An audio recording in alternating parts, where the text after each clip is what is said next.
Hello, welcome to the Podtendo podcast, where we analyze, reminisce, and replay the glory of old Nintendo games. We can be contacted on Twitter at Podtendo Podcast or email us at podtendo@gmail.com. I'm your host, Mick, and I will be joined every episode by a very special guest. This week's guest is... Tyson. Hi, Tyson. welcome to the show. You don't have to give family origins. We don't play favorites here on the Podtendo show. That's fair. Good. So since you listened, we're going to call this episode 1. It's the very first episode. I do have a pilot episode that I will be releasing, which is just me flying solo talking about Metroid. Went through revision. I recorded it once, didn't like how it was handled, re-recorded it. That's the pilot that will be available to the public. So you want to get right into it? Yeah, sure. Why not? All right. Start with number 1. All right, so the very first game we'll be looking at on episode 1, the Super Mario Brothers trilogy. Ooh. Yeah. We'll start with the original, Super Mario Brothers. Release date, 1985. How long to beat has it at? An hour and a half? The actual retail price, $125. It's about $150. Factoring in inflation, it would be about $280 to $336 today. That seems pretty high, eh? Yeah. So the Super Mario Brothers game was never released separately or never sold in stores separately. It came in a pack with the original NES. There was a couple different models, so like the low end, the 125 model would have the 2 controllers and just Super Mario Brothers. That was it. There was a little bit higher end one that you would also get the controller, zapper, and duck hunt, and then there was the big like $150 set that you would get the 2 controllers, a zapper, Rob the Robot, Super Mario Brothers, duck hunt, and Gyromite. I actually visited a town, like a thrift shop in Brooks, and they have the original box and the zapper and the duck hunt and Super Mario Brothers. That's pretty cool. What's that going? What do you know? How much does that cost? He wants $150 for it, so that's okay. So, but I mean, with inflation, that's like half price, so that's not bad. Yeah, it's not bad. Yeah, current eBay prices for a copy of Super Mario Brothers is like $15, and then you can find it on any of the eShops for the Wii, 3DS, 2DS, Wii U for $5. That's what I found interesting with if you kind of factor in that inflation and how much the games cost. Games nowadays are almost pretty relative. Like, because what can you get an Xbox One for with like Halo the Master Edition? Probably like $400 or some shit. Yeah. So cheap. Yeah, so I mean, an N60 or an NES back in the day cost you almost $350. Yeah. So I mean, when you think about like when the PlayStation first came out, everybody was like freaking lost their mind. Or like I think it was the PlayStation 2 when it first came out. It was like $1,000. Yep. Or something ridiculous like that. And you're like, considering like even with inflation, like that money is now worth like less. You can't complain with $400 for like a system that can basically do everything that you need these days. No, I'm gonna have after doing this research and looking at how much games cost, I'm gonna have such a better appreciation when I go to the game stores and pay that $80. And I was like, thanks for not ripping me off, guys, because like, dear God, some of these games are just stupidly priced. And they came it was weird that games would actually come out and be priced at different things. It was like, yep, this one was $150 and this one was like $80. And like, why the pricing scheme? Because they're just figuring this shit out for the first time. It was basically right after the big video game crash, right? It was when the first Nintendo came out. And Mario Brothers came out. When did the original Nintendo debut? I want to say 85 because that's when Mario Brothers, the game, came out, right? So they wouldn't have released a system without the game, is my thinking. Yeah, I think. Like, I almost remember, like, that's exactly what happened. But that's a little bit before my time. So. Yeah, most of these games, talking about in the 80s, it seems like such a long time ago, before we were born, so... Yeah, it was in 85 in North America. Yeah. Okay. Same time Mario came out. So, yeah. Perfect. All right. So some of the development details for this game. It was made as a successor to the 1983 arcade title. So that would be the one where you play as Mario and Luigi. There's a couple little blocks, there's a little POW, and you fight for coins between the two players. That can also be seen on Super Mario Bros. 3 as kind of a mini game that could be played. This was the first time we got exposure to that. Yes. So when that game came out, that's probably the first time. Because, again, I was never an arcade kid. We never spent time in the arcade. There wasn't in small town BC, there wasn't really big arcades that we could go to and waste our money on. So the game was built by a team of 7 guys. Seems like so small, just like compared to like video game development teams nowadays. There was completely different mechanics in Super Mario Brothers, obviously, as opposed to before you had to kind of jump on blocks, knock the turtles over, and kick them. You were now able to jump on them. They also decided that Mario increasing his size would be a fun gimmick. So that Super Mario Brothers, where it makes him super, it was all a gimmick. Yeah. All right, ready to get into this game? Well, I guess first we start off with the story. One day, the kingdom of the peaceful mushroom people was invaded by the Koopa, a tribe of turtles famous for their black magic. The quiet, peace-loving mushroom people were turned into mere stones, bricks, and even field horse plants, and the mushroom kingdom fell into ruin. The only one who could undo the magic spell on the mushroom people and return them to their normal selves is the Princess Toadstool, the daughter of the Mushroom King. Unfortunately, she is presently in the hands of the great Koopa Turtle King. Mario, the hero of the story, maybe, hears about the Mushroom People's plight and sets out on a quest to free the Mushroom Princess from the evil Koopa and restore the fallen kingdom of the Mushroom People. You are Mario. It is up to you to save the Mushroom People from the black magic of the Koopa. All right. So the level notes that I have, there were 8 worlds, there were 4 levels per world. Couldn't really distinguish a theme to them. You had your standard grass levels, there was an underwater level, there was an underground level, there was kind of a bridge level, which typically involved you running along or like jumping on kind of big platforms or a bridge, and then there was the final castle level. Bridges were the worst. Flying fish. Yeah, those guys sucked. My first memories of the game, me personally, I remember playing it when I was 3 at the babysitters. Our parents rented the NES so we could play it. Then I ended up getting an NES, or SNES, NES, for my birthday when I was 4 or 5. It came out in August the following year. So I'm actually not sure when we got the Super Nintendo, or like what part of the lifespan did that happen exactly. So I had to check with Mom and Dad for that one. Yeah, I was just basically like, I can't remember what year I was for any of that stuff, but my first memory was with Uncle Carl and Auntie Michelle, and playing with them, playing Duck Hunt and Super Mario Brothers for the first time, and Blade Steel. Still the best soccer game of all time. Hells yeah. I guess maybe when we got the Super Mario All-Stars pack, that probably gave us a little bit more exposure to those games. I think I remember going back and playing them with that pack and not so much on the actual NES itself. Yeah, and I also, that was probably the first time that we got exposure to Lost Worlds, which we didn't include in the trilogy because it wasn't really released here until... the All-Stars pack? Yeah, I count that as like a fake game. That's a Japan exclusive. I'm not good enough to play the Lost Worlds. Like, I can't even, with save states, I'm not even going to make an attempt to play that game. So that's just out of my league at this point. So sometimes some levels of Mario, like seriously with the fish, that's my extent. Like, I will just burn an entire like bank of lives on one level, and then you're like, oh sweet, this is fun, and I go to start all over again. So I just use the warp trip and just try to go to the end and beat it. Yeah, I beat the game in 20 minutes. I used the warp trick, made sure I hit that one block. There's a kind of one tricky block in that one underground level that you have to be able to hit, jump off the platform, hit the beanstalk, and then build the little hidden block path. That's probably the toughest part of that. If you screw it up, you might as well die. Yeah.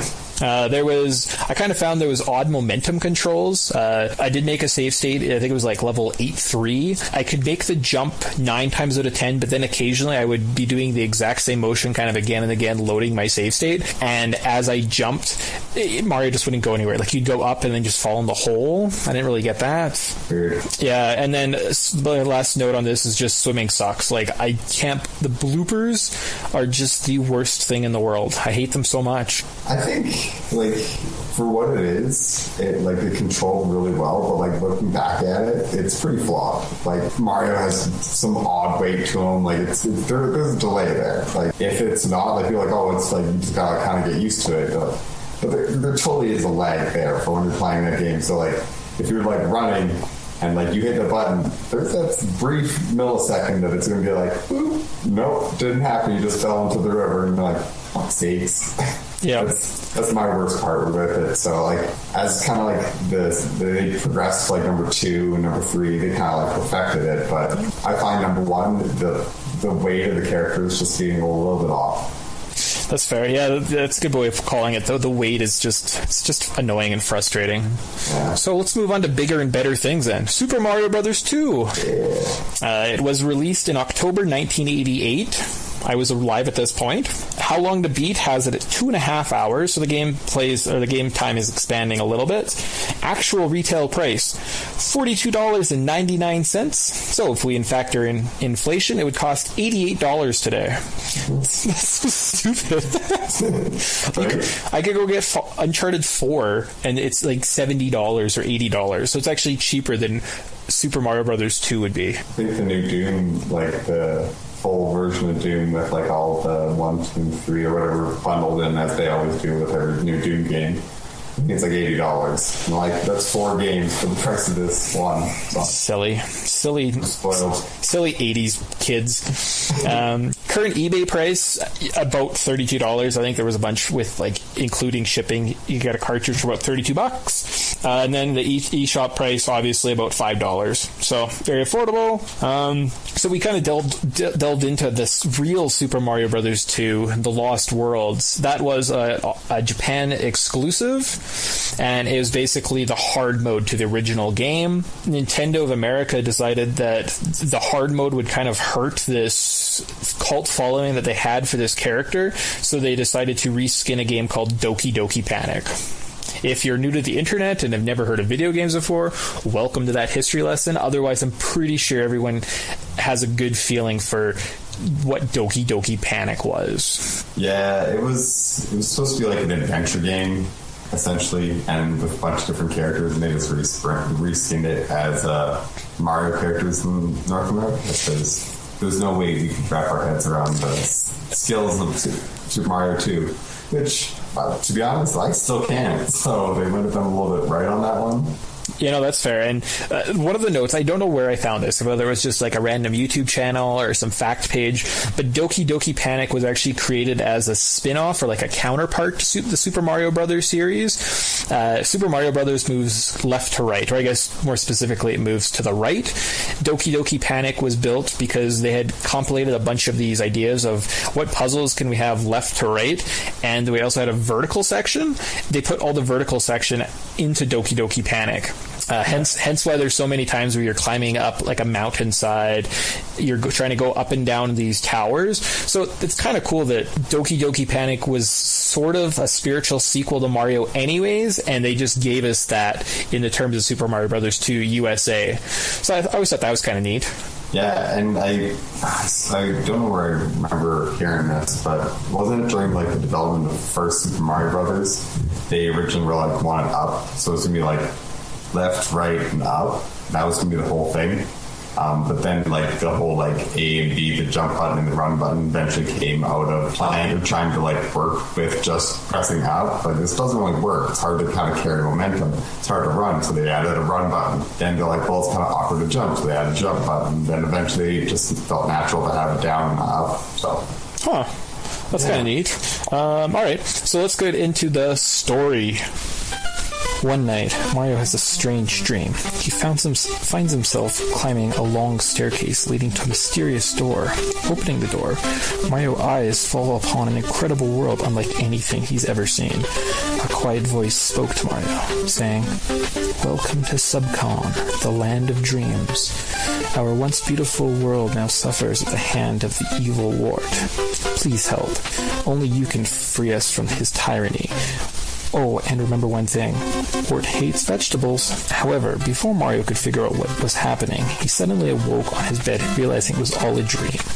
The next day, while heading out on a picnic with his friends Luigi, Princess Toadstool, and Toad, Mario told the tale of his strange dream.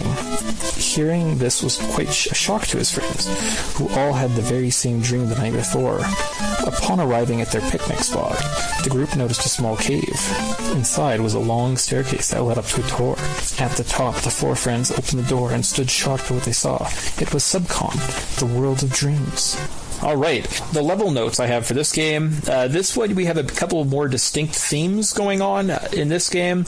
There are 7 worlds. Worlds 1 through 6 have 3 sections, where World 7 has just the 2.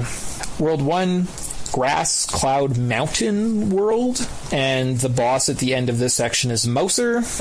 World 2 is the Desert world. The boss of this one is Triclide. World 3, Waterfall world.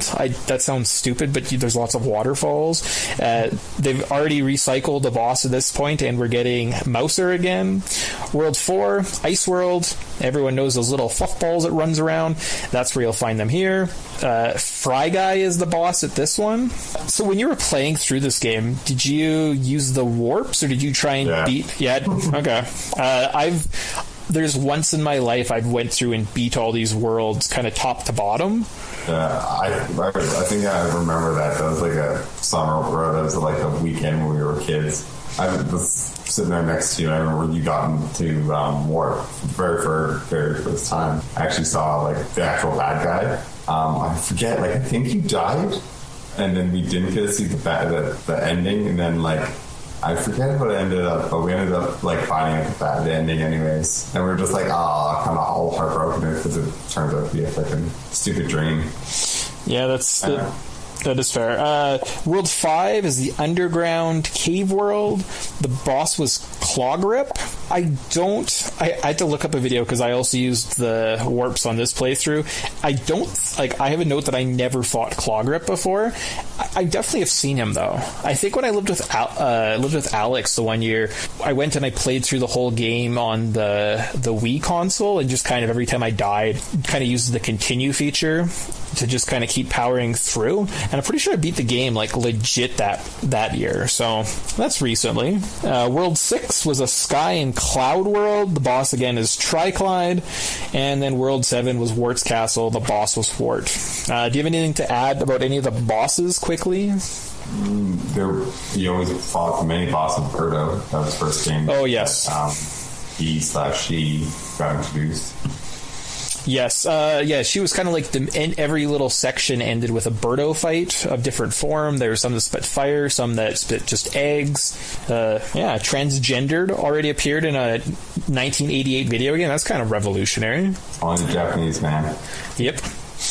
Mouser, pretty standard, threw bombs, was a little mouse guy. Who never appeared in anything ever again, which I think was a huge waste because he was kind of a cool character. Yeah. I think a Sonic the Hedgehog character from that cartoon. Yeah, I don't know. It kind of felt like he was, just controversial by throwing bombs. Yeah. Don't really know what was going on there. Yeah. Fry Guy was a little fire enemy that you had to throw the little mushrooms at. Clawgrip was a crab that threw coconuts. And then I guess Wart, again, he's the big boss guy. He has a machine that shoots vegetables, and you just have to throw those in his mouth. That's it. Differences between Super Mario Brothers, or I guess Doki Doki Panic and Super Mario Brothers 1.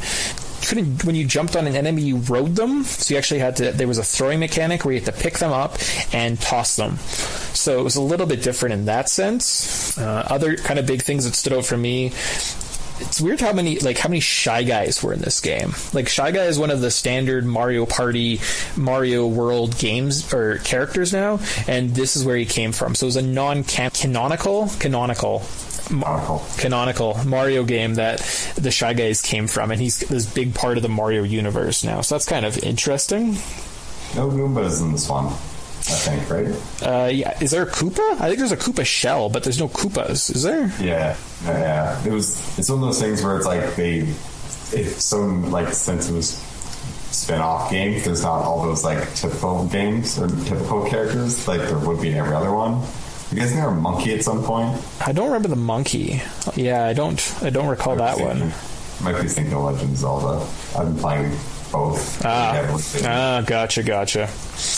Yeah, so first memories again. This one I remember the first time playing it at Uncle Carl's. I remember enjoying selecting the characters. Princess's hover ability was obviously the best, and didn't own a copy. I mean, we had the All-Star Pack, but I don't think I've ever owned a physical copy of this game up until I had my Wii in 2010, and I bought a digital copy of it. So, current thoughts on the game. It was very... I called it innovating controls and gameplay. It was something you'd never seen before. It was kind of... I don't know. I feel like there was a lot of first-person... Or not first-person, but kind of like side shooters and lots of platforming. And this was platforming, but with kind of a different spin. I enjoyed the unstructured random levels. Having the variety of characters was actually useful. Unlike, let's say a beat 'em up, it doesn't matter if you pick any of the same most of the time. Like Ninja Turtles doesn't really matter. Unless you really need that extra fraction of an inch on the screen. But instead of being let's say Leonardo versus Raphael, basically the same character except Leonardo has a slightly better reach. Yeah. A different special move. So you can basically play the entire game, have the same experience, but with Mario, it's actually using Luigi, you can actually jump up higher, get to a secret place, or using Peach, you can hover and kind of get over to an area that you couldn't get to before.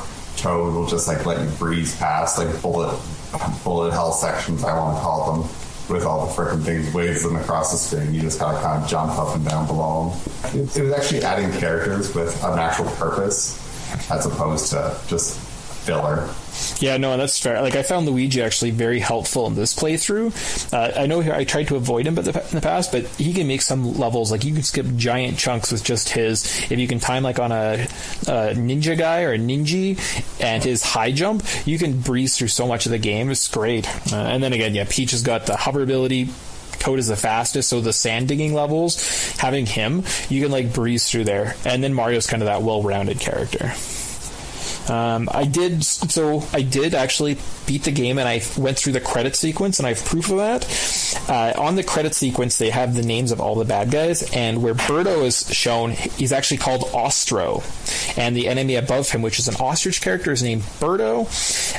This must have... I think the eShop on the 3DS gives you the original copy, because I found an original, a glitch that was in the original version of the game, in the Metroid, and now I'm finding a glitch or kind of an error that's on the Super Mario Brothers 2 credit sequence. So if you had Super Mario Brothers Lost World, other than the original cartridge and apparently the eShop games, it probably is changed back. So I kind of thought that was interesting. I thought maybe I'd found some great mystery that Ostro was actually Birdo, but it was Nintendo's rectified it. It's good.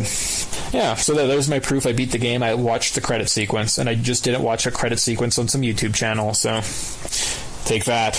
All right. And the third game of this trilogy of games was released in 1990 in February. Super Mario Bros. 3. It was released as... Well, I guess not released, but it was first shown and debuted in the movie The Wizard. Tyson, have you seen The Wizard lately? Yes, unfortunately. California! It's a real masterpiece for sure. Aged quite well. Yeah, just the fucking kid from the Wonder Years in it. Yep, Fred Savage. Savage. And who's the girl? The girl's hot now. I don't know if you've seen pictures of her lately. She filled out very nicely. So that's good. Yeah, she's the old one in the group. If you guys haven't seen it, it's about these two kids that have to bury their dead sister's ashes, I want to say. Is that the point of the movie? Yeah, I think so. Okay. To be honest, I don't remember, but I know the kid has to go to California and something about going to see the dinosaurs because... Yeah, that's right. They had to go to the dinosaurs because, the sister died and he became retarded or something, but he was good at video games, so they wanted... They lunchbox with them. Yeah, and they wanted to win this gaming competition so that they could get money or something. I don't know, the family was falling apart. I don't know. It's... Yeah. And he leaves, I think it's toys there or something there from their dead sister because they went through there when she was alive. Yeah, that's kind of like basically it was a shitty movie that Nintendo made so people would go and watch it in the theaters because you could see clips of Super Mario Brothers 3. Basically, it was a trailer before trailers were a thing. Yeah, like that's the biggest. That's cheaper. That's the biggest tease of a trailer of all time. Like. It'd be, I guess, if we didn't have the internet nowadays and you wanted to watch the after sequence of a Marvel movie, because you're like, oh man, they show Scarlett Johansson in a bikini at the end of this movie. You'd have to go and sit through Ant-Man and watch the whole thing just to see that, and you'd be like, yeah, that was worth it. I don't know, it just seems silly nowadays. Yeah, it kind of seems like those fake ads that are like, oh man, this story is so crazy about this thing you Google, like that Zergnet. You ever fall into a Zergnet hole before? No. So you look at like an article and you're like, oh look, here's the latest plot of what Avengers 3 is going to be about, and you click on it and there's all these related articles, and it's like why Jon Snow's death or being alive is actually worse than we thought, and who's going to die in the next season of The Walking Dead, and you like click on this article and it just brings you to another articles. Yeah, a more screen, and you, like I call them Zergnet holes, where you just fall into this hole and it's like 30 minutes later and you haven't accomplished anything, and you have to like click out of 10 screens to get back to that original article that you went to look at. And it's some idiot that's out there writing about, he's like, I think Avengers 3 is going to be good because they're going to have Iron Man and Captain America are going to be friends and they're going to fight the Thanos, and then Chris Pratt's going to show up and he's going to have a six-pack, and you're like, God damn you. You took it. It's going to reference this really obscure comic book from this one time by this one artist and this one writer, and everybody at the time thought it was shit, and it's still kind of shit, but I really think it's the greatest story ever, so it needs to be made. Like, we're really leaping here, man. People that use the internet to just talk about their opinions with no backing up, they make me sick, Yeah. Especially when they record it for everybody to hear. That's the worst part about it. Sickening. Super Mario Bros. 3. How long to beat has it at 5 hours. Actual retail price of this game was 50 whole doll hairs when it came out. Factoring in inflation, that would be $94 today. Current eBay prices, about $30 to $48. And of course, the eShop price, $5. Let's kind of just delve through the story quickly. Peace has returned to the Mushroom Kingdom thanks to the efforts of Mario and Luigi. However, Bowser has sent his own 7 children to the other countries of the Mushroom World. The Mushroom Kingdom forms a gateway to these lands, and the Koopalings have stolen the respective royal magic wands of the 7 kings, using them to transform the kings into various helpless creatures. Mario and Luigi vow to go and stop the Koopalings' mischief and change the kings back to their normal forms. At the end of each world, Mario and Luigi fight one of the Koopalings. After the match is over, retrieve the wand from the Koopaling to turn the king back to normal. While the brothers are out in their adventure, Bowser kidnaps Princess Toadstool and takes her to his evil Darkland. The brothers go to Darkland and fight Bowser. After defeating Bowser, they save the princess and restore peace once again. Alright, so this game I actually did beat top to bottom. The other ones I kind of, like I said, we kind of use the skip points, jump through it. This one I went and beat every single level. I love this game. It's awesome. It's my second favorite Mario game of all time. Yeah, mine's definitely top three. Okay. It's one of the ones that, like, if I want to play a Mario game and Super Mario World is not right there, or one of like the Mario Party or Mario Kart aren't available, it's like, well, we're going to play through Super Mario Bros. 3 if I can rock the first world, and then I start sucking. Yep, that's fair. So, quickly, if we want to just kind of break through what the levels look like. Level 1, Grass World. The boss was Larry. There is some confusion on why he's called Larry Koopa. Like, why did they call him Larry? No idea. They just randomly picked a name. This level, there's 2 flutes. It's a basic level. If you played this game, you know it like the back of your hand. Simple. Level 2, Desert World. The boss of this world was Morton, and he's named after Morton Downey Jr. If you don't know about like old musicians or have a really strong musical history, all the rest of the bosses are actually named after musicians. So, again, kind of simple world. I remember as a kid, this one, like, this would be the struggle. This is where I'd kind of shut the game off, because some of it's kind of tricky, I guess. Like, you have to have good coordination to get through some of the Desert World. and persistence. And sometimes it's just about like just memorizing. Like at that point, you got to remember that there's going to be something that jumps out, or there's going to be whatever. You just kind of need to like memorize it and you just need to run through it so many times. Like the kids before kind of our generation, they were those kids that would just like literally, I'm going to play, I have this one game, so I'm going to play it every single day because this is the only game that I have. So they would just memorize like every little nook and cranny. Like, what's that game like on the Atari? It's like, it's Adventure. Yep, Adventure. Yeah. You basically gotta go grab a key and then just go try to like freaking unlock some random wall. And there was a duck you had to fight. Sorry, dragon. Yeah. But it's like that game. Without a guide or any sort of help, you would literally just walk across, press every single wall, and that's the one right there. Some kid had to spend hours of his life trying to figure out that thing for the very first time. Did you ever read the book Ready Player One? Yeah. Like that game was just the guy played Adventure and was like, I'm gonna make a story about this. Like, I'm gonna make this my own thing. I love Adventure. It's silly. So level 3 was the Water World.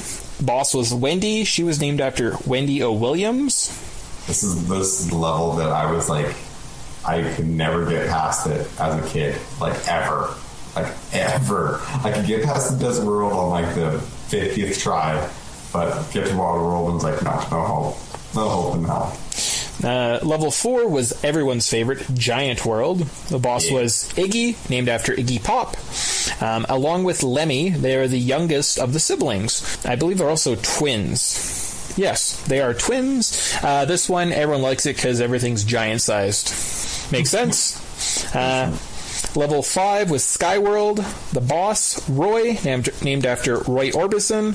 He was supposed to be the bully of the group. This one's alright. The transition from the ground to the sky, that tower you have to go through, I always find is interesting because it's not a level. It's something you have to do. So if we were playing 2-player and you couldn't do it, you could be stuck on the ground and I would just clean up on the sky and then we'd move on. And you could spend all your lives and just kind of be stuck in that bottom area. So this kind of is that point where it said, hey, look, guys, you've played this far.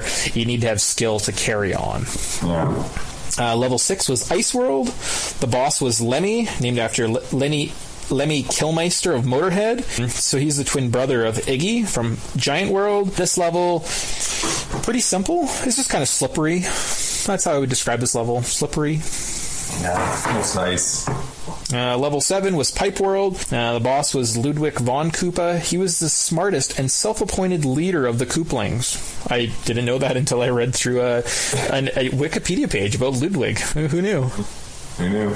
This one, that's kind of tricky, but I think there's only like 1 or 2 tough levels, and then the rest of the game is definitely manageable. And then the final level, Dark World, and the boss was Bowser. Which has some of the most fallen like tunes ever. Yeah, like the music in that, the atmosphere, like you just went to hell.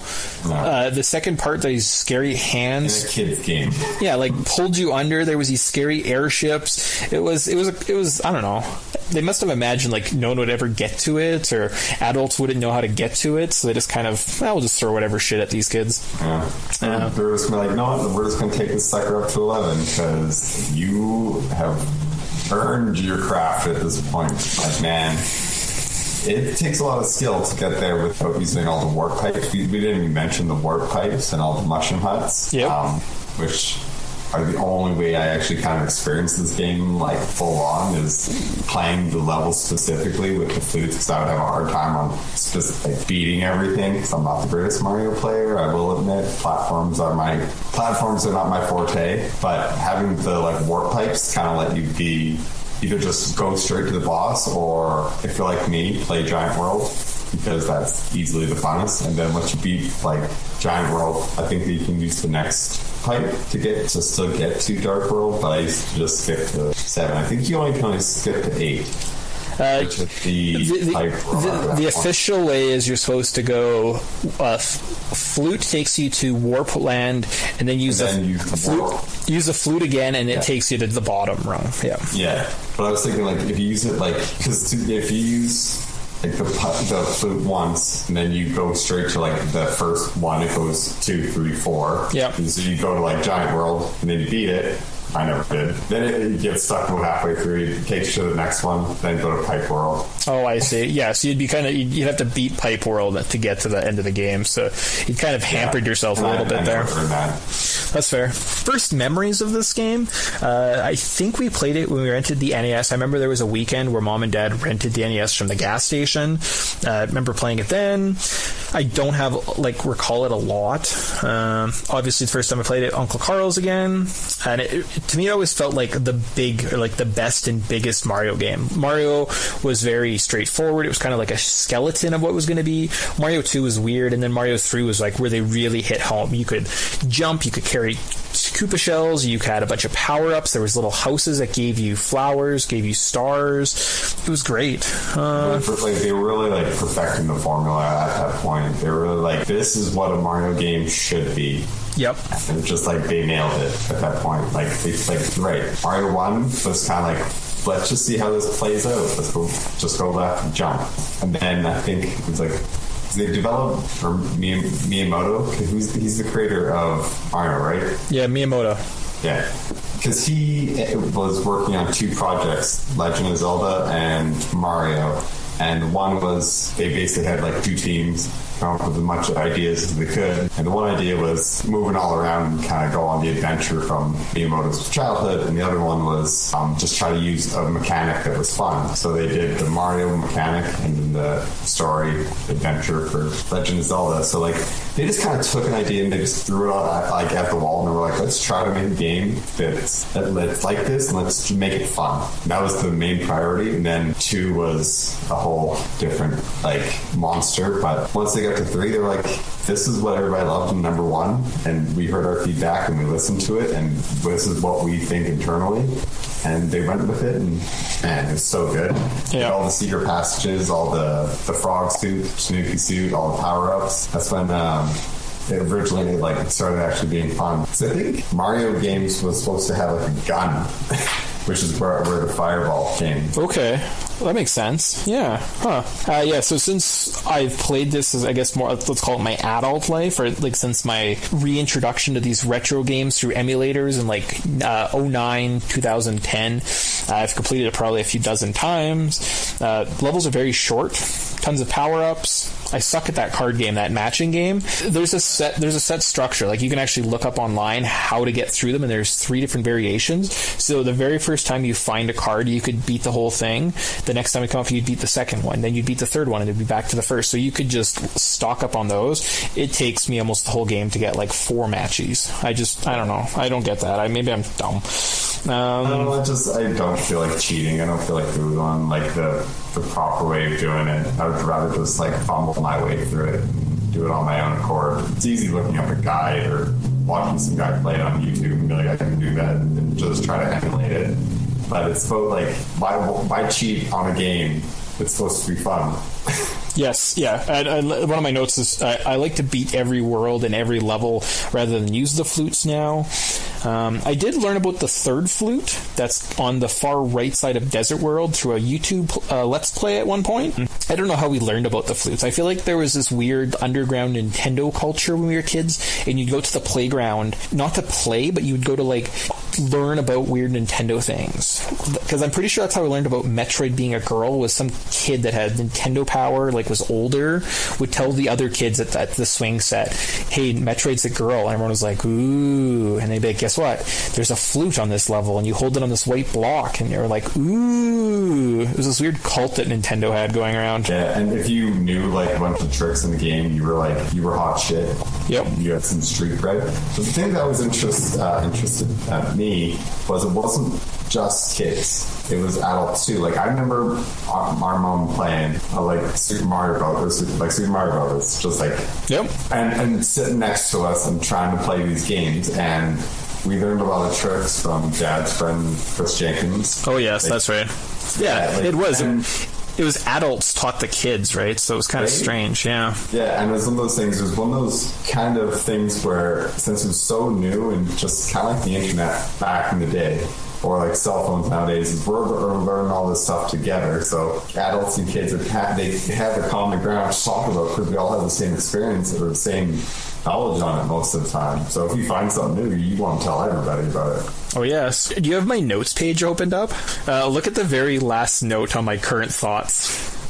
Yeah. I'm just gonna I'm gonna admit that one from the podcast. I just want to bring that to your attention. Just that's a thing. I was like, that once happened. Yes, that's good for me. So that kind of wraps up my thoughts and feelings on the Super Mario Brothers trilogy. I guess we want to call it that Mario All-Stars pack.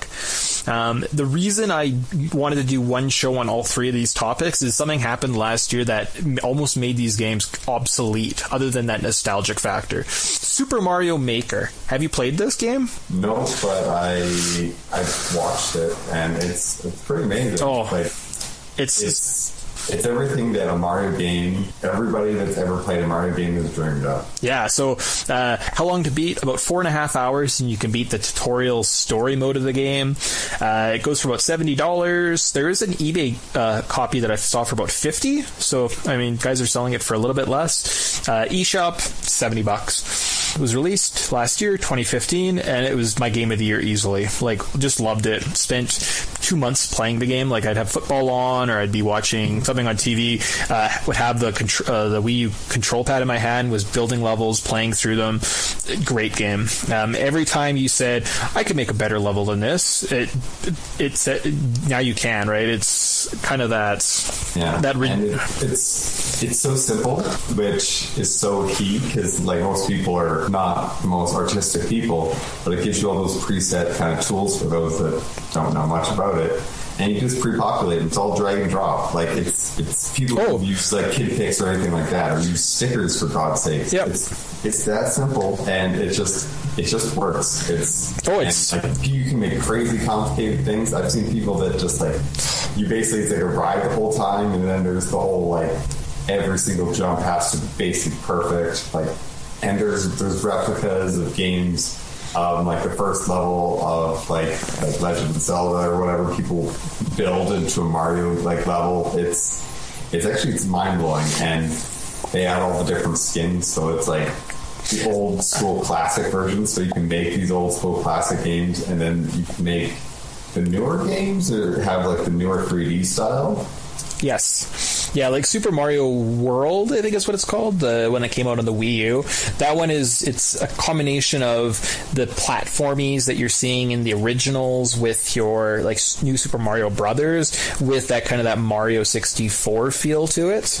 But you were saying anyone can build it. There was a level once where it was called My 3-Year-Old Built This Level, and it was just a bunch of random bricks and blocks and like nothing real pattern, but it was beatable. I beat the game. I think I left a comment on that game, and it was like, little kid or something like that, or her name was like, my kid Sarah made this, she's 3, so I wrote, Sarah, grow up. And this guy sent me back this like nasty message like, hey man, my daughter was trying, it was her first attempt. And I was like, it was funny, like I was telling her to grow up because she's 3. I don't know, I got very offended by that. But some of the creativeness that you see, like when you go watch these let's play channels now on YouTube, some of these like things that are playing, or I was just playing it the last week or so just to kind of get a feel for the game again.